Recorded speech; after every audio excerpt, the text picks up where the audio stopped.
Hi guys, it's PS. Final patch of 2019 has been applied. There might be small balancing patch in the future, but this patch will be the final biggest change of the year. Let's summarize the patch notes and keep it meta. We will talk about the new champion Aphelios later when he is released. Let's talk about the change of Conqueror first, since it is the most important change. Patch of 9.23 was actually League of Conqueror. Especially, there were many AD carry champions who got a huge benefit. In this 9.24 patch, Conqueror is getting nerfed. First of all, since many melee champions got benefits as well, the duration is decreased by 2 seconds, and healing for a ranged champion is halved. We should look into champions with nerfed Conqueror for sure. Garen was simply described as easy and strong. Conqueror made him the king, and he didn't even have many counters either in top or mid. Even though Riot's remake of Garen was to make him have more build paths, he just simply became overpowered. Also, his E ability nerf was pretty brutal, and now Conqueror got nerfed. Thus, this nerf would impact Garen even more. Most users will probably stick with Triforce and Berserker's build to gain 2 additional spins, but we should keep an eye on Phantom Dancer or Tank build. FYI, getting Black Cleaver first did not have a good win rate.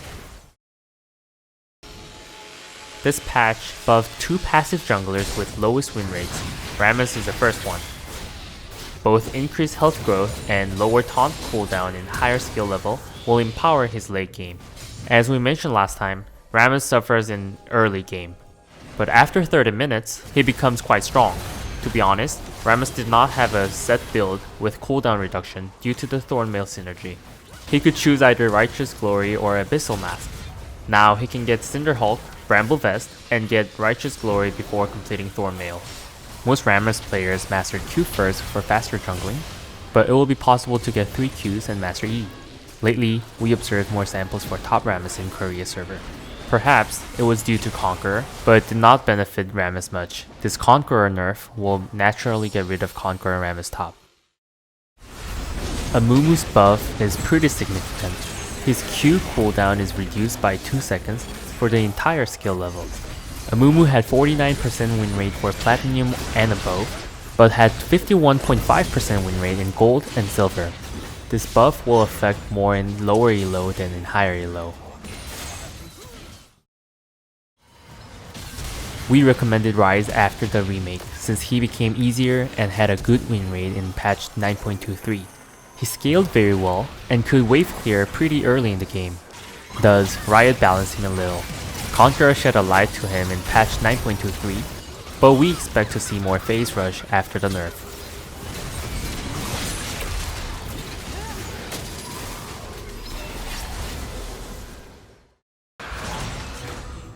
Riot's evaluation on current Kassadin was simple. Kassadin is too overpowered in lane and teamfights. Indeed, Kassadin mid has 7% pick rate with 53.5% win rate.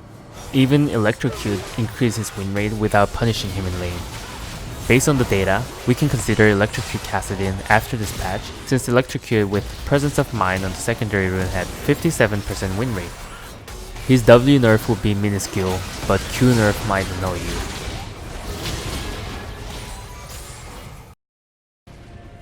First, this nerf would affect high elo Akali players more. Riot specifically mentioned that this change targets pro players, so she won't be too weakened since there is no damage nerf. Diana is getting remade. We should always keep an eye on remakes and new champions. Simply, Diana's E and ultimate are switched. Since her dash become a normal ability, it will be easier to pick a kill in lane. If we get into details, her mana and mana scaling got buffed, as well as 4 AD buff. Remember, 4 AD is quite a big change, since Riot normally buffed ADCs by 2 AD. Her passive is changed as well. Now, she triples the attack speed after casting an ability. Also, AP ratio on her third auto attack is halved, and she does not restore mana anymore. It balances out the base stats buff, and it will make Diana more consistent in lane. Her mana cost on Q is slightly reduced, and her W cooldown is increased by 5 seconds as well as AP ratio nerfs. Even though her W shield has a bonus health ratio, she should use her W more carefully in lane, since it is used for wave clear. The most important point is her E. Her ult used to have about 25 seconds, but now it became 22 to 14 seconds. Since it became a normal ability, its damage is reduced. However, she'll be decent in 2v2 fights with a jungler with crowd controls. Her new ult became her old E with 100 to 80 seconds of cooldown.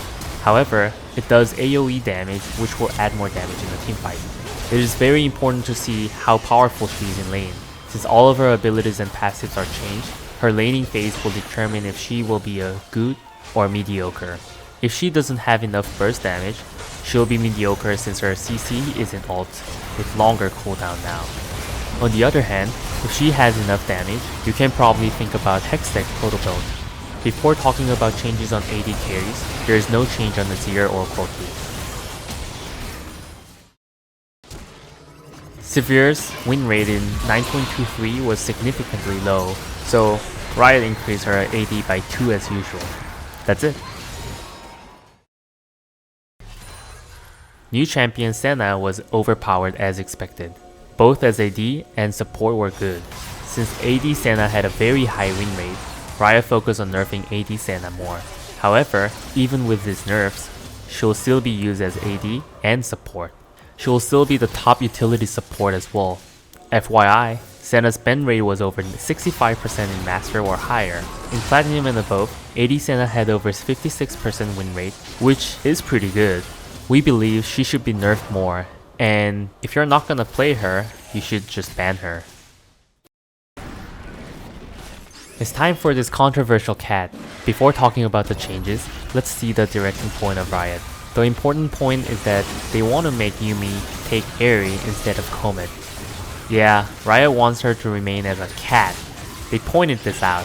Yuumi Garen was not intended since she's supposed to utilize her passive using W as designed. Since Garen is not tanky anymore, support does not gain much gold in late game, and Yuumi got a lot of nerfs, this patch is demolishing her in terms of damage.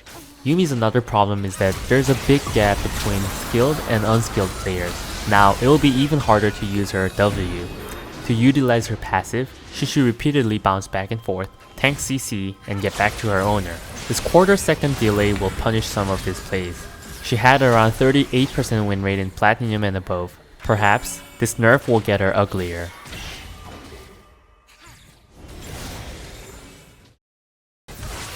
Braum's change is drawing some attention. It shows that Riot wants to break the realm of Leona, Nautilus, Blitzcrank, and Thresh. This patch will question players to consider Braum against these supports. However, he won't become a major pick since he currently has 47% win rate. Riot mentioned the following, but it will be difficult to achieve the goal.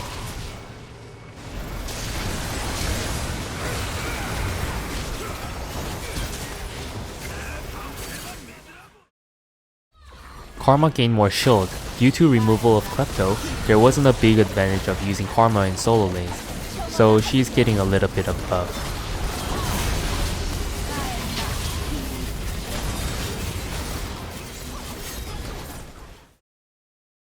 We're done with patches on champions. Let's finally see the new runes.